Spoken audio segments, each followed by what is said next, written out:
Assalamualaikum warahmatullahi wabarakatuh. Di kesempatan kali ini saya ingin membahas mengenai NoSQL.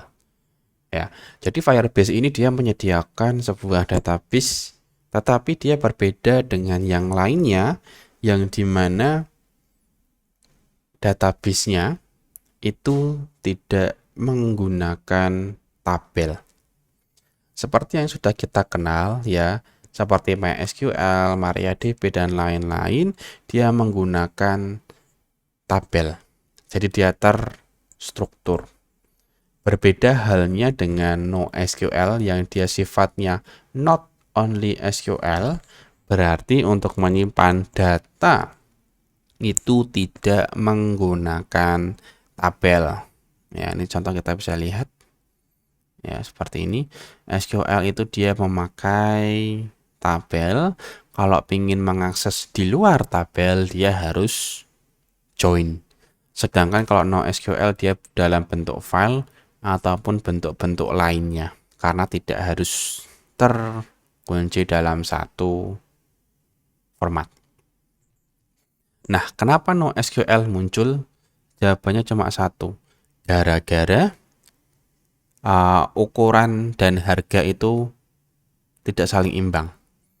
Jadi untuk beli memori yang banyak sekarang itu jauh lebih murah dibandingkan kita beli di tahun-tahun sebelumnya. Contoh, kita kembali ke tahun 1990-an. Ya, kita bisa tahu harga harddisk tahun lalu itu berapa. Ya, pasti mahal. Coba kita bandingkan dengan yang sekarang, micro SD 64 GB itu cuma 100.000.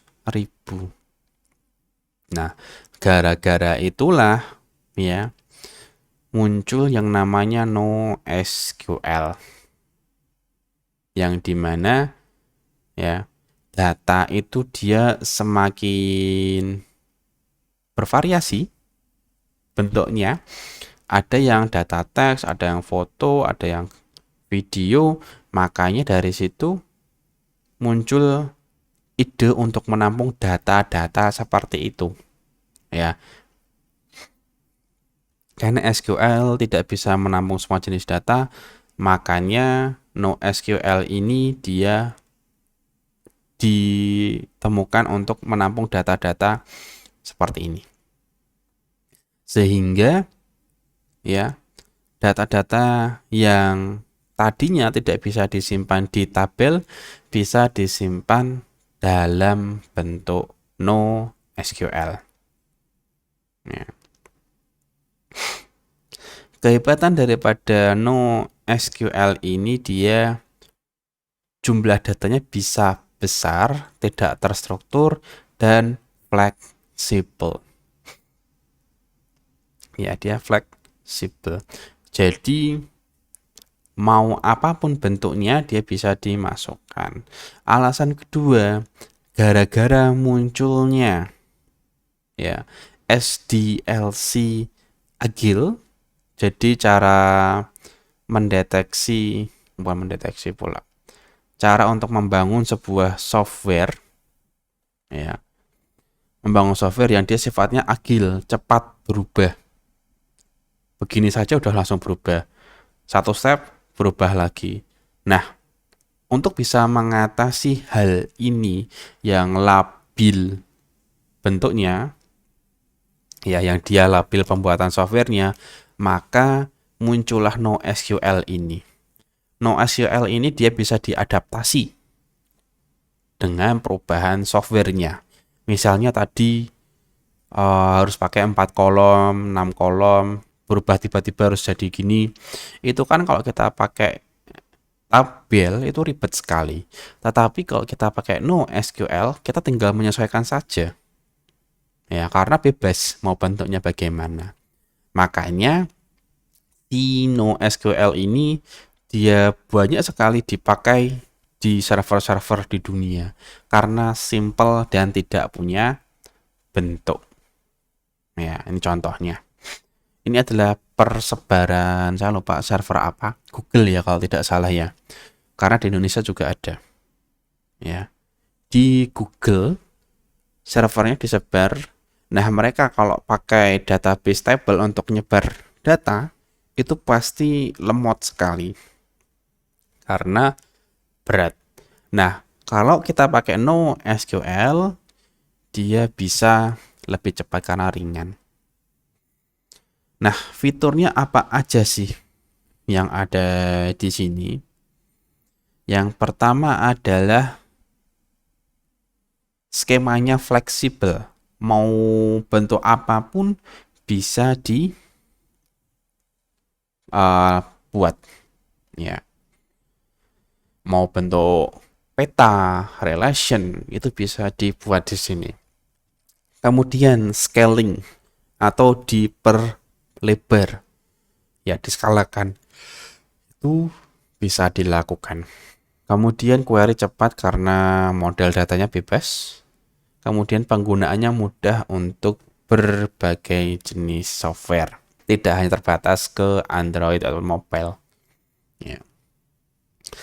Jenis database yang digunakan di NoSQL adalah ya dokumen, formatnya dokumen standar key value.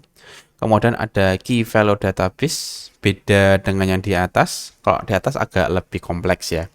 Kalau key value dia lebih sederhana.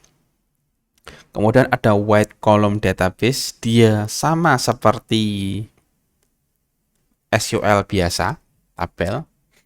Kemudian ada graph database yang dia menggunakan gambar graph. Ya. Dokumen database dia seperti ini bentuknya.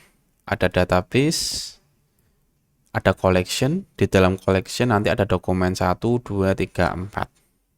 Ya, ada susunannya kalau yang dokumen. Kalau key value dia seperti ini saja, sederhana, simple. Ya. Kalau wide column dia punya bentuk tabel. Ya, ini kolom A, kolom B, ya, baris A, baris B. Ya. Hampir sama kayak tabel bentuknya. Tapi dia lebih fleksibel. Kemudian graph database dia seperti ini. Ya, user 1, user 2.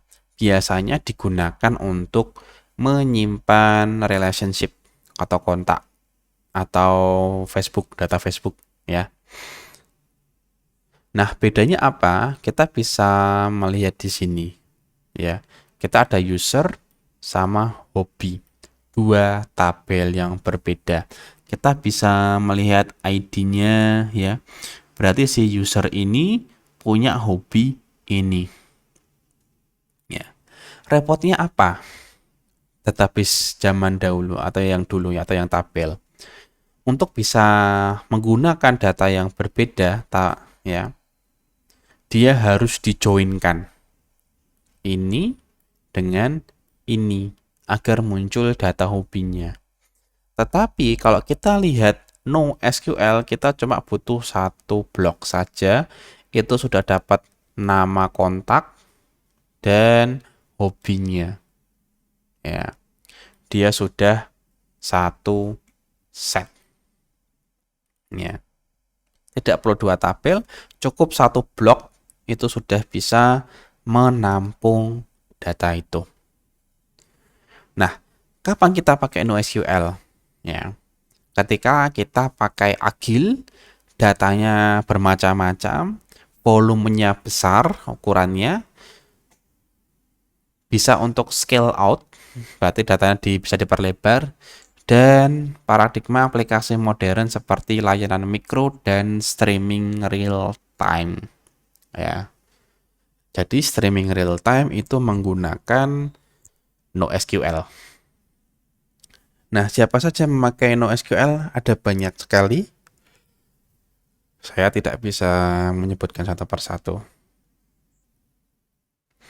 Nah, motif daripada NoSQL sendiri biasanya dipakai untuk profile management, caching, 360 degree customer view, IoT pun masuk, mobile application masuk, content management masuk, katalog, real time big data, komunikasi digital seperti WA, Telegram itu juga bisa masuk, dan deteksi pemalsuan, ya, penipuan. Ya. Oke, mungkin itu saja materi dari saya. Saya ucapkan terima kasih. Wassalamualaikum warahmatullahi wabarakatuh.